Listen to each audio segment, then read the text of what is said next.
Bernard Werber, l'ultime secret, 4e partie. Pas question, et n'insistez pas. En face, le grand barbu surmonté d'une casquette sur laquelle est inscrit « Capitaine Umberto » secoue la tête en signe de dénégation. Non, je ne peux pas. Ce bateau est strictement réservé aux malades, aux médecins et aux familles des malades. Il n'y a jamais eu aucun journaliste invité sur l'île Sainte-Marguerite. J'ai des consignes. Je viens de la part de Pascal Fincher, insiste Isidore, arrivé le premier sur le port de Cannes. Ça ne change rien. Air buté et assuré de bon droit. Alors, où faut-il s'adresser pour débarquer sur l'île? Désolé, mais le service d'accueil est situé à l'intérieur même de l'hôpital. Et il pratique une politique de discrétion. Envoyez-leur un courrier. Isidore Katzenberg s'approche du bateau et change de sujet. Votre bateau a été baptisé le Charon. Dans la mythologie grecque, Charon, c'est le passeur, celui qui aide les trépassés à traverser sur sa barque l'Achéron, le fleuve des enfers. Si ce n'est que ce bateau ne fait pas la jonction entre le monde des morts et celui des vivants, mais entre celui de la raison et de la déraison. Il éclate d'un grand rire tonitruant et fourrage dans sa barbe uniformément blanche. Isidore s'approche du marin et chuchote. Il me semble que le Charon de la mythologie ne consentait à prendre dans sa barque que ceux qui portaient dans leur bouche le prix de leur passage. Le gros journaliste sort 3 billets de 10 € et les introduit entre ses dents. Le capitaine Umberto note le geste, mais demeure imperturbable. « Je ne suis pas à vendre. » Là-dessus, Lucrèce arrive en courant, en s'attachant les cheveux. « Ça va, je ne suis pas trop en retard? On embarque tout de suite ?» demande-t-elle sur le ton de l'évidence. Le marin reste en arrêt. Isidore constate l'impact naturel que possède sa comparse. Eh bien, dit le marin, j'expliquais à votre collègue que malheureusement... Malheureusement, dit-elle en se rapprochant. Si près, il sent son parfum. Ces jours-ci, elle porte eau di Semillake. Il sent même l'odeur de la peau de la jeune fille. Elle abaisse ses lunettes de soleil, dévoile ses yeux verts émeraude en amande et le fixe avec effronterie. Vous êtes quelqu'un qui a envie d'aider les autres. Nous avons besoin de vous. Et vous n'allez pas nous laisser tomber. Son regard est juste, sa voix est juste, même la position de son cou est destinée à convaincre. Sur ce marin bourru, l'effet est imparable. C'est bien parce que vous êtes des amis de Pascal Fincher, concède-t-il. Le moteur se met à ronronner. Le capitaine largue les amarres. Monsieur fonctionne avec le 7e besoin, chuchote Lucrèce, adressant un clin d'œil à son comparse. Le marin pousse un peu plus les gaz pour impressionner ses invités. L'avant du bateau se soulève légèrement. Lucrèce reprend son carnet et à la suite de la 6e motivation, la colère, elle ajoute 7e motivation, la sexualité. Isidore dégage de sa veste un petit ordinateur de poche, pas plus grand qu'un livre, et recopie à son tour la liste en tapotant sur son clavier. Il note aussi les noms des personnes qu'ils ont rencontrées. Puis il se branche sur Internet. Lucrèce se penche.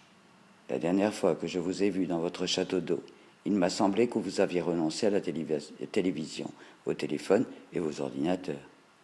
Il n'y a que les imbéciles qui ne changent pas d'avis. Il lui présente son petit jouet et expose ses possibilités. En se branchant sur Internet, le journaliste parvient à obtenir la fiche de sécurité sociale d'Umberto Rozzi, 54 ans, né à Golfe-Juan. Les 2 îles de l'Airain se dessinent à l'horizon. Tout d'abord, Sainte-Marguerite, avec son embarcadère et son fort à gauche. Et juste derrière, Saint-Honorat, avec son abbaye de moines cisterciens. Le Charon n'est pas très rapide et la traversée entre le port de Cannes et l'hôpital Sainte-Marguerite s'éternise. Umberto brandit une immense pipe en écume de mer, sculptée de sirènes enlacées. Qu'est-ce qu'il y a comme monde là-bas? Les gens ont tout pour être heureux, mais ils n'arrivent plus à assumer leur liberté. Alors ils se posent des questions, toujours plus de questions. À la fin, ça fait des nœuds inextricables. Il allume sa pipe et lâche quelques volutes d'un tabac poivré qui se mêle à l'air fortement iodé. Une fois, j'ai rencontré un type qui prétendait être capable de s'arrêter de penser. C'était un moine zen. Il restait immobile, les yeux comme ça. Et il prétendait que dans sa tête, c'était le vide absolu, l'absolu. J'ai essayé, c'est impossible. On pense toujours à quelque chose. Ne serait-ce qu'à l'idée. Ah, enfin, je ne pense à rien. Il s'esclave. Pourquoi avez-vous cessé d'exercer comme neurochirurgien à l'hôpital Sainte-Marguerite? Questionne Isidore. Le marin laisse échapper sa pipe. Comment savez-vous ça, vous? Mon petit doigt. répond l'autre mystérieux. Lucrèce ne regrette pas d'avoir fait venir son Sherlock Holmes scientifique. Celui-ci, comme tous les magiciens, ne dévoile pas son stratagème, mais il n'est pas mécontent de son petit effet et a conscience que s'il avouait avoir tout simplement obtenu une information grâce à son ordinateur branché sur Internet, il perdrait son avantage. « Vous avez été renvoyé, n'est-ce pas ?»« Non, c'était un accident. » Le regard du marin se voile soudain. « Un accident ? J'ai opéré ma mère d'une tumeur cancéreuse au cerveau. » Normalement, il est interdit d'opérer les membres de sa propre famille, rappelle Isidore. Umberto se reprend. En effet, mais elle avait dit que c'était moi ou personne d'autre. Il crache par terre. Je ne sais pas ce qui s'est passé. Elle a sombré dans le coma et ne s'est jamais réveillée. Le marin, ex-chirurgien, crache à nouveau. Le cerveau, c'est trop délicat. Le moindre geste de travers et c'est la catastrophe. Ce n'est pas comme les autres organes où les erreurs sont réparables. Dans le cerveau, à 1/1000 près, vous rendez quelqu'un d'handicapé à vie ou dément. Il tapote sa pipe sur le bord du gouvernail pour la vider de son tabac, calciné, et la bourre à nouveau. Il a du mal à l'allumer dans le vent et il agite nerveusement son briquet. Après, je me suis mis à boire. Ça a été la dégringolade. Ma main tremblait et j'ai préféré ne plus toucher à un bistouri. J'ai démissionné. Un chirurgien qui tremble, c'est impossible à recycler. Je suis donc passé directement de la case neurochirurgien à la case clochard-ivrogne. Il regarde l'île Sainte-Marguerite qui grandit à l'horizon. À côté d'un parasol, il distingue des palmiers et des eucalyptus, plantes qui profitent du climat particulièrement clément de cette zone de la Côte d'Azur pour se croire en Afrique. Ah, vivement que les robots nous remplacent en salle d'opération. Au moins, ils n'auront jamais la main qui tremble. Il paraît que ça commence à se répandre maintenant, les robots chirurgiens. Vous étiez vraiment clochard ? Demande Lucrèce. Tout le monde m'avait laissé tomber. Plus personne ne me voyait. Ma puanteur ne me gênait même plus. Je vivais sur la plage de Cannes sous une couverture, et toutes mes affaires tenaient dans un sac de supermarché que je cachais sous un abri de la Croisette. On dit que la misère est moins pénible au soleil. Tu parles. Le bateau ralentit un peu. Et puis un jour, quelqu'un est venu. Quelqu'un de l'hôpital Sainte-Marguerite. Il m'a dit « J'ai peut-être quelque chose à te proposer. Que dirais-tu de faire le taxi-navette entre l'hôpital et le port de Cannes ?» Jusque-là, nous utilisions une société privée extérieure. Maintenant, nous avons envie de disposer de notre propre navette. Tu saurais conduire un petit bateau entre Sainte-Marguerite et le port ? Et voilà comment, de neurochirurgien, je suis devenu marin. Lucrèce sort son calepin, inscrit la date. Pouvez-vous nous dire comment cela se passe à l'intérieur de l'hôpital psychiatrique Sainte-Marguerite ? Le marin guette l'horizon, l'air inquiet. Il fixe quelques nuages noirs poussés par les vents marins, et les mouettes qui leur couinent autour comme pour leur confier des indications de route. Il rajuste sa veste de loup de mer, fronce ses sourcils épais. Puis ses yeux reviennent vers la jeune journaliste rousse aux yeux verts, et il oublie sa préoccupation pour regorger ses rétines de cette image de fraîcheur. Avant, c'était un fort, le fort Sainte-Marguerite. Vauban l'a construit pour protéger la côte des attaques barbaresques. D'ailleurs, il présente la forme en étoile caractéristique des fortifications de l'époque. Puis il a servi de prison. Le masque de fer y a accroupi. La télévision y a même produit une émission de jeu. C'est finalement devenu un hôpital psychiatrique. Il crache par terre. Les soldats, les prisonniers, les gens de la télévision, les fous. C'est une évolution logique, non ? Il a à nouveau son grand rire tonitruant. Les vagues se creusent et le bateau tangue davantage. Ils ont voulu faire de cet hôpital un établissement pilote. C'est le docteur Samuel Fincher qui a mené cette réforme. L'hôpital Sainte-Marguerite, qui n'était au début installé que dans le fort, s'est agrandi jusqu'à occuper toute l'île. La Méditerranée commence à secouer plus vigoureusement la barque. Nous pensons que Fincher a été assassiné, lance Isidore. Qui aurait pu tuer Fincher, selon vous ? Complète Lucrèce. En tout cas, pas quelqu'un de l'hôpital. Tous l'aimaient. Ils sont maintenant suffisamment proches de l'île pour distinguer les hautes murailles du fort. Ah, Fincher, que Dieu ait son âme. Je ne vous l'ai pas dit, mais c'est lui qui est venu me chercher quand j'étais clochard. Umberto Rossi s'approche de la jeune journaliste. S'il a vraiment été assassiné, j'espère que vous trouverez qui l'a tué. Une immense vague secoue subitement l'embarcation. Lucrèce est déséquilibrée. Umberto s'approche à son gouvernail en maugréant. Le vent se lève et le bateau est encore plus brun que balai. Tiens, voilà Éole, annonce Umberto. Éole, reprend Lucrèce en écho, le dieu des vents, dans l'Odyssée. Vous ne vous souvenez pas? Encore Ulysse. C'était la référence permanente de Fincher. Umberto déclame un vers d'Homère. Ils ouvrirent l'outre et tous les vents s'échappèrent. La tempête aussitôt les saisit et les emporta. La mer est maintenant complètement démontée.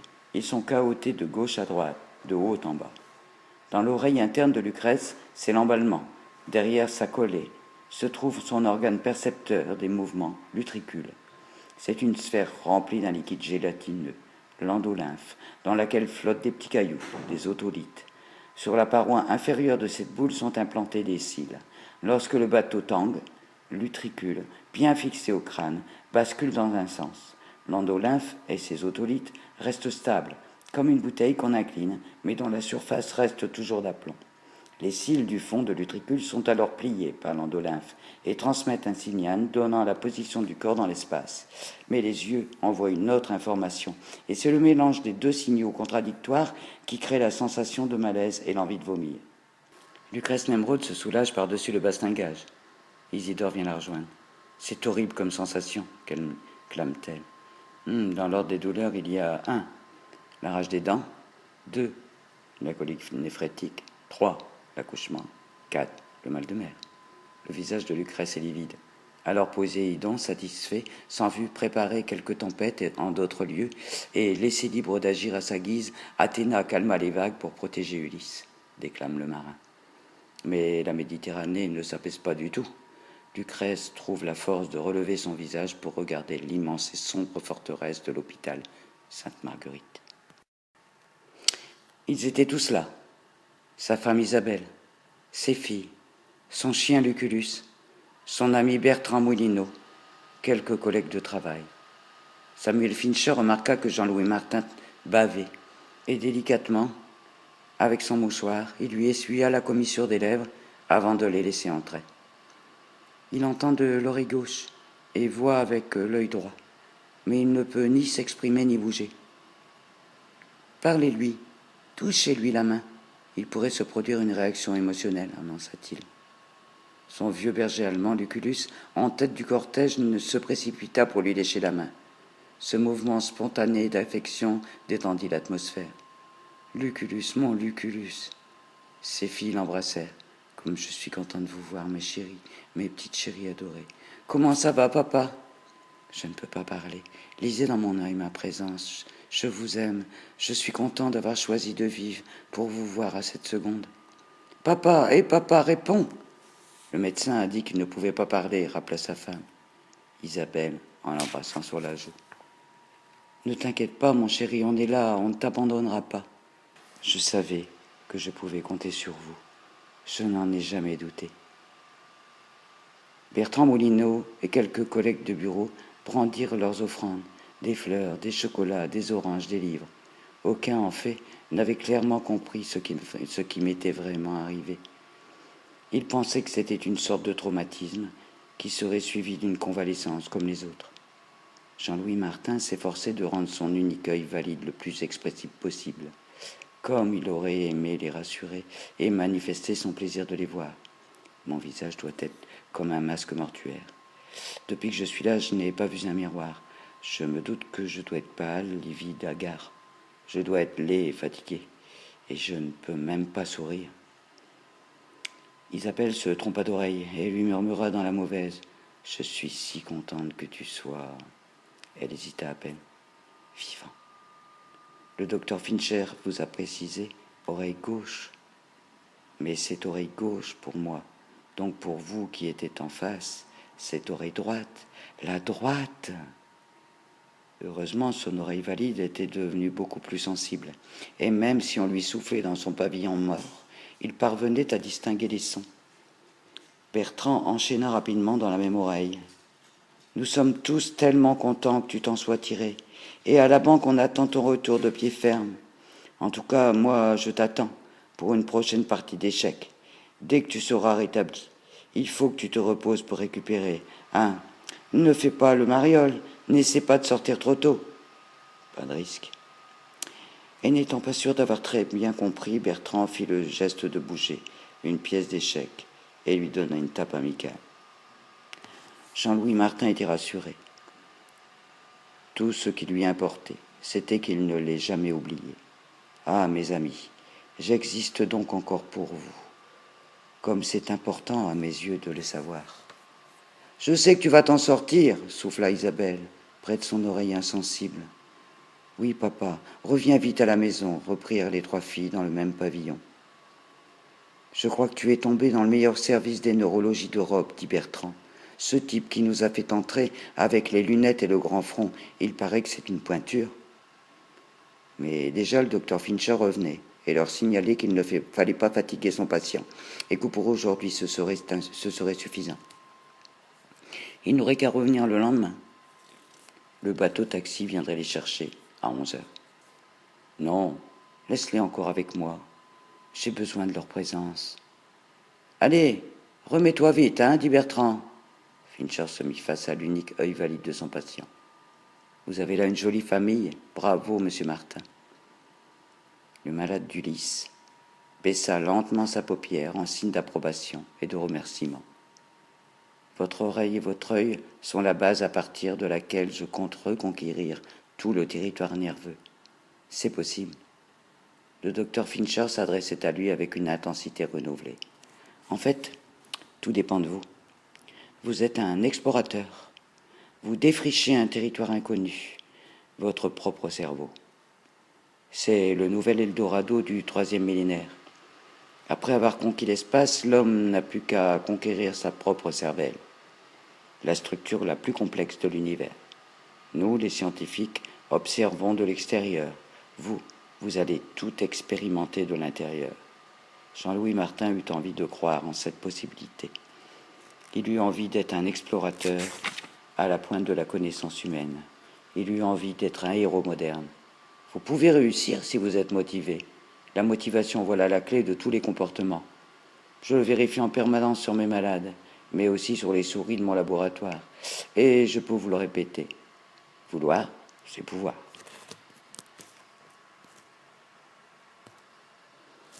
Le capitaine Umberto dévoile un émetteur à infrarouge. 2 battants s'écartent et le charron pénètre dans un petit chenal qui mène à un port aménagé sous le fort dans le creux de la falaise. Ils accostent un ponton de bois. « Je vais vous attendre là. » En guise d'au revoir, il saisit la main de Lucrèce, la caresse et l'embrasse. Puis il lui glisse un objet léger. Elle regarde ce qu'il y a dans sa main et découvre un paquet de cigarettes. « Je ne fume plus, dit-elle. Prenez quand même. Ça vous servira de sésame. » Lucrèce hausse les épaules et range le paquet. Elle remet avec plaisir le pied sur la terre ferme. Ses oreilles internes encore sous le choc qui laisse les jambes flageolantes. Isidore la soutient. « Respirez bien, Lucrèce, respirez. » Umberto ouvre une grande porte d'acier et les fait entrer à l'intérieur de l'hôpital proprement dit. Ils referment la grosse serrure derrière eux. Ils ne peuvent réprimer un infime tressaillement, la peur de l'hôpital psychiatrique. « Je ne suis pas folle, » pense Lucrèce. « Je ne suis pas fou, » pense Isidore. Bruit de double tour de la grosse serrure. « Et si je devais prouver que je suis censé ?» s'inquiète Isidore. Les 2 journalistes lèvent les yeux. La roche est mêlée à de grosses pierres scellées par du ciment. Ils montent. Ils gravissent les marches avec effort. En haut, un homme replé à la fine barbe en collier, aux allures d'instituteur et en gros pull de coton, leur barre le chemin, les poings sur les hanches. « Qu'est-ce que vous fabriquez là, vous ?»« Nous sommes journalistes, avance Lucrèce. » L'homme hésite, puis se présente. « Je suis le docteur Robert. » Il les guide vers un escalier abrupt qui mène à une esplanade. « Nous pouvons effectuer une visite rapide, mais je vous demanderai de rester discret et de ne pas interférer avec les comportements des malades. » Les voici au centre de l'hôpital. Autour d'eux, des gens en vêtements de ville déambulent sur une pelouse en discutant. Ils surprennent une conversation entre deux malades. « Moi, paranoïaque, ça ne va pas. Ce sont les autres qui font courir ce bruit. » D'autres assis sont en train de lire un journal ou de jouer aux échecs. Dans un coin, on joue au foot. Plus loin, on joue au badminton. Je sais, cela peut étonner quand on n'est pas de la maison. Fincher a interdit aux malades de traîner en pyjama. Il a aussi défendu aux infirmiers et aux médecins de porter la blouse blanche. Ainsi, il a supprimé le fossé entre soigneurs et soignés. « C'est pas un peu déstabilisant ?» demande Isidore. « Au début, moi-même, je m'en mêlais les pinceaux. Mais cela oblige à se montrer plus attentif. » Le docteur Fincher venait de l'Hôtel Dieu à Paris. Il avait travaillé avec le docteur Henri Griffois qui a importé en France les nouvelles méthodes de psychiatrie canadiennes. Le docteur Robert les dirige vers un bâtiment surmonté de l'inscription Salvatore Dali. À l'intérieur, au lieu des traditionnels murs blancs, il y a des fresques peintes du plancher au plafond. La grande idée de Fincher était de rappeler à chaque malade qu'il pouvait transformer son handicap en avantage. Il voulait qu'il assume leur soi-disant défaillance et qu'il l'utilise comme un atout. Chaque pièce est un hommage à l'artiste qui a réussi précisément grâce à sa différence. Il pénètre dans le dortoir Salvatore Dali. Isidore et Lucrèce examinent les murs peints. Ce ne sont pas que des fresques évoquant l'œil de Dali, mais des reproductions parfaites de ses tableaux les plus connus. Le docteur Robert conduit les journalistes vers un autre bâtiment. Pour les paranoïaques, Moritz Cornelis Escher. Les murs sont décorés de fresques représentant des formes géométriques impossibles. C'est un vrai musée, cet hôpital. Ces peintures murales sont superbes. Qui a peint ça ? Pour obtenir ce degré de fidélité par rapport à l'œuvre, nous avons fait appel au maniaque du bâtiment, Van Gogh, et je peux vous affirmer que ces copies sont fidèles aux originaux. Comme Van Gogh qui recherchait le jaune parfait et qui reproduisait 1000 tournesols avec d'infimes tonalités de jaune différents pour retrouver la meilleure représentation de cette couleur. Les malades d'ici peuvent chercher longtemps avant de retrouver la couleur exacte souhaitée. Ils sont perfectionnistes au dernier degré. Ils poursuivent la visite. Pour les schizophrènes, le peintre flamand Jérôme Bosch. Les schizophrènes sont très sensibles. Ils captent toutes les ondes, toutes les vibrations. Et c'est ce qui les fait souffrir et les rend géniaux aussi. Ils retournent dans la cour et circulent au milieu des patients divers qui, pour la plupart, les saluent poliment. Certains parlent à haute voix, à des interlocuteurs imaginaires. Le docteur Robert explique. Ce qu'il y a de troublant, c'est la similitude de ce qui nous préoccupe. Seule l'amplitude diffère. Regardez cet homme. Il a la phobie des ondes de téléphone portable. Alors il met en permanence ce casque de moto. Mais qui ne s'est jamais interrogé sur leur nocivité potentielle ? Un groupe de maniaques est en train de retoucher une fresque. Le docteur Robert affiche un air satisfait. Fincher a innové dans tous les domaines, y compris le travail. Il a observé les malades comme personne avant lui, avec humilité, sans idée préconçue. Au lieu de les considérer comme des êtres dont il fallait stopper les capacités de destruction ou de gêne pour l'entourage, il a essayé de valoriser ce qu'il y avait de meilleur en eux et a cherché à le renforcer. Alors il les a mis face à ce que l'humanité produisait de plus beau, de la peinture, mais aussi de la musique, des films, des ordinateurs, et il les a laissés faire. Ils se dirigeaient naturellement vers l'art, qui exprime leur angoisse ou leurs préoccupations, mais aussi leur langage. Au lieu de les enfermer, il les a observés. Au lieu de leur parler de leur handicap, il leur a parlé de la beauté en général. Alors certains ont eu envie d'œuvrer à leur tour. Et ça a été facile, très difficile. Les paranos n'aiment pas les schizos, méprisent les hystériques, qui le leur rendent bien. Mais dans l'art, ils ont trouvé une sorte de terrain neutre, et même de complémentarité. Fincher avait une jolie phrase. Quand les autres vous font un reproche, ils vous renseignent sur ce qui pourrait devenir votre force. Une vieille dame, l'air très pressé, accourt vers eux et saute sur la montre de la jeune journaliste pour consulter son cadran. La jeune journaliste aperçoit que la dame a elle-même au poignet une montre, mais elle tremble tellement qu'elle doit être incapable de la regarder. « Il est 16h20, dit Lucrèce, mais l'autre court déjà dans une autre direction. » Le docteur Robert lui confie à l'oreille. « Madame, maladie de Parkinson. C'est le genre de maladie qu'on commence à soigner avec de la dopamine. Dans cet hôpital, on ne soigne pas simplement les troubles de la pensée, on soigne aussi toutes les maladies du système nerveux, les Alzheimer, les épileptiques, les parkinsoniens. Un malade vient vers lui, fait une grimace et agite une réglette. C'est quoi ça demande Isidore. Le dolorimètre. C'est en quelque sorte le thermomètre de douleur. Quand un malade vous dit qu'il a mal, il n'est pas facile de savoir si sa souffrance nécessite l'utilisation de morphine ou pas.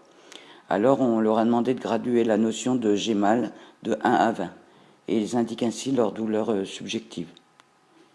2 ouvriers sont en train de poser une plaque commémorative à l'effigie de Fincher. En dessous est gravée sa devise. Un homme motivé n'a pas de limite. Les malades se regroupent pour contempler la plaque. Certains semblent très émus. Une dizaine applaudissent. Tout le monde l'appréciait ici, reprend le barbu. Quand Fincher a joué son tournoi contre Deep Blue 4, on a installé un grand écran de télévision dans la cour principale. Et vous auriez dû voir, c'était l'ambiance des matchs de foot. Tous sur les « Allez Samy, allez Samy !» Il l'appelait par son prénom. Le docteur Robert ouvre la porte d'un bâtiment, animalerie, et dévoile sur des étagères des centaines de souris en cage. Ça vous intéresse? Lucrèce se penche sur les cages et remarque que la plupart des rongeurs ont le crâne rasé et que des fils électriques leur sautent de la tête. Ce sont des souris tests. Nous provoquons des crises d'épilepsie, puis nous observons comment les médicaments arrêtent leur crise. Fincher n'était pas qu'un directeur d'hôpital, il restait aussi un scientifique. Avec son équipe, il testait des nouvelles voies de recherche. Les souris sont intéressées par les nouveaux venus et les reniflent à travers les barreaux de leur cage. On dirait qu'elles veulent nous dire quelque chose, remarque Lucrèce. Celles-ci sont plus intelligentes que la moyenne. Leurs parents étaient des souris de cirque et elles ont été éduquées depuis leur naissance à se sentir à l'aise dans les tests. Ensuite, nous les plaçons dans ces cages avec les labyrinthes et des jeux pour vérifier si leur intelligence a été altérée. Et les 2 journalistes regardent les 2 souris qui se battent en se frappant avec leurs petites pattes. L'une des belligérantes finit par saigner du museau. « Vous pensez que quelqu'un ici aurait pu lui en vouloir » demande Lucrèce. Les toxicos. Ce sont les seuls qui ne jouent pas le jeu. Ils se moquent de tout, y compris de Fincher. Ils l'avaient déjà frappé. Eux, on ne peut plus les raisonner. Ils sont prêts à tout pour obtenir un peu de leur maudite drogue. Prêts à tuer. Le docteur Robert se tient le menton. C'étaient les seuls qui n'appréciaient pas les méthodes de Fincher. Il a d'ailleurs progressivement décidé de virer les plus récalcitrants. Comment un toxico aurait-il pu s'attaquer à Fincher, selon vous, demande Isidore. En introduisant une substance à effet retard dans son alimentation, par exemple, répond le docteur Robert. Au service médico-légal, ils n'ont décelé aucun produit toxique. Certains sont indécélables. Ici, au labo chimie, nous disposons de substances très subtiles. Elles peuvent agir et disparaître aussi vite. Lucrèce consigne cette nouvelle piste, un complot des toxicos utilisant un poison indécelable. Pouvons-nous voir le bureau de Fincher?